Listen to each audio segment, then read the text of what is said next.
Guys, David Falla here. Welcome to another video. On today's tutorial, Steph is making me laugh, but today's tutorial we're going to be doing like a kind of like a comb over. We're gonna cut the top a little bit. We're gonna cut the size short. We're gonna do number 1. Then we're gonna trim down the beard, right? And we're gonna keep it a little bit longer on the front. We're gonna fade all this into the number 1, and that's about it. Let's go ahead and start.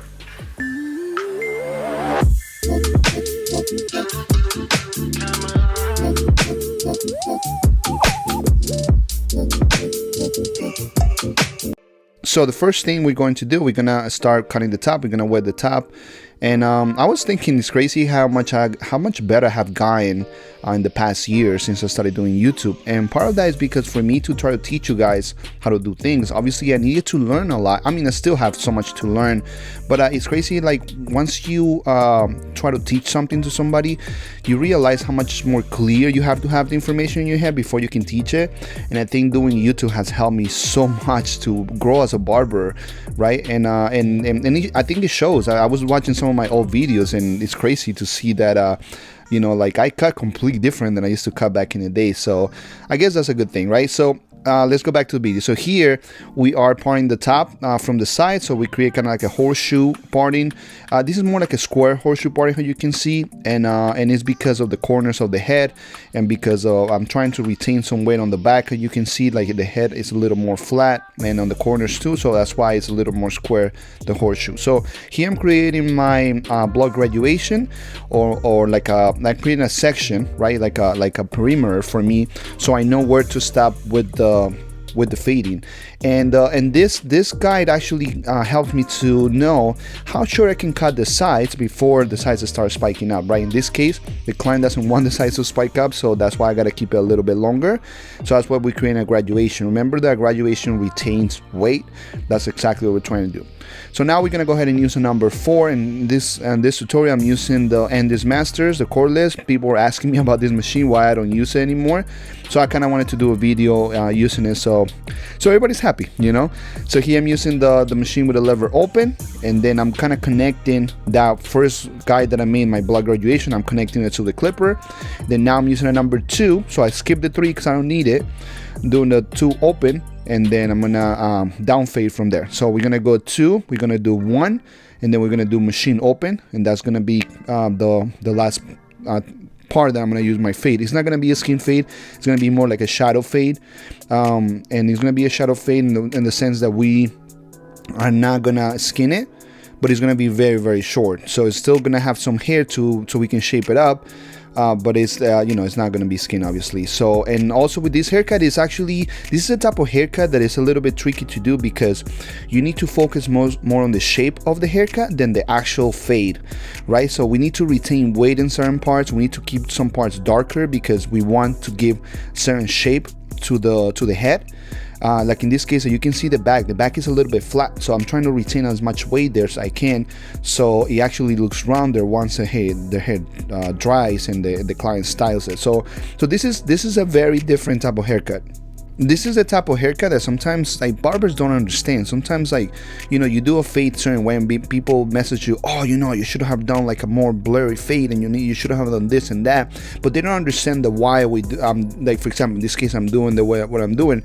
I'm looking for shape. I'm looking for a haircut that's gonna look nicer on the client. It's gonna make the client look nicer. I'm not looking for that shade as much. And sometimes you gotta make those decisions. Sometimes you can do both, which is great, but sometimes you can't. So for me, it's very important to maintain the shape because that's just that makes the haircuts last longer. That's gonna make the whole overall haircut look better. And you know, sometimes the clients are not necessarily gonna look how crazy the fade is. They're gonna look at how it looks on them and how it makes their face look and everything, right? So that's sometimes the decision we've got to make as professionals. Realize that, you know, sometimes like we need to make sure that we're giving the client what's gonna make them look best, and not what is gonna make us as barbers look best on Instagram, because I feel like a lot of barbers focus their work just on Instagram, and sometimes that's not what we need, right? So anyways, guys, so here we're going to use clipper over comb to blend a little bit of that first guide that we made using the blood graduation into the fade, right? How you can see is a very compressed fade, and the reason for it is because I needed to retain as much weight as I could because the client didn't want his hair to spike up on the sides. A lot of clients have bad experiences sometimes when they go to barbers, and because the barber cuts the hair too short in certain parts, and just the hair doesn't, once the client goes back home and tries to do the hair doesn't style the way they want to, right? So a lot of the clients that come to me, they come to me because they know I understand that. I understand, you know, how hair kind of like acts and what it wants to do. So that's why sometimes the clients come to me, and that's fine. That's my niche, right? That's the type of clientele that I attract. So here I'm going to start cutting the top now, and what I'm going to do is it's going to be a comb over. So I'm taking a vertical section where the part goes, and then that's going to be my first section, right? I'm gonna cut that section, and then that's going to be my longest section, right? Because it's going to start going from a little bit longer to a little bit shorter once it gets to this side, and then I'm going to cross check that using horizontal sections.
Once we cut the top and now we're ready to cut the crown, we gotta remember to maintain that structure, that shape that we were creating, right?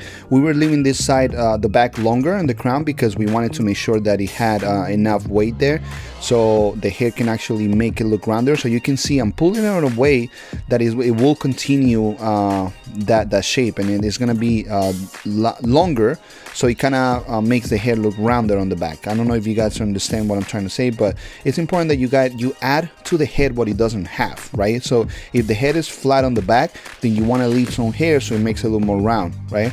Like if a client has like a very square face and head, then you want to maybe add a little bit of round corners so it makes the head look a little more rounder, right? Not everybody has a super round head, so the clients that don't, that's the clients that you want to give the impression that they do, because that's more appealing to a human eye, you know, seeing like a head that is more round.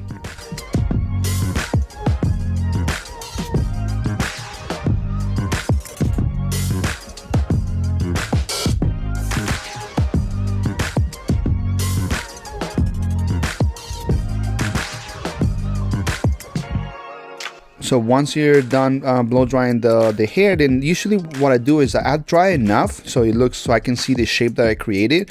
I don't blow dry it like to style it, not yet at least.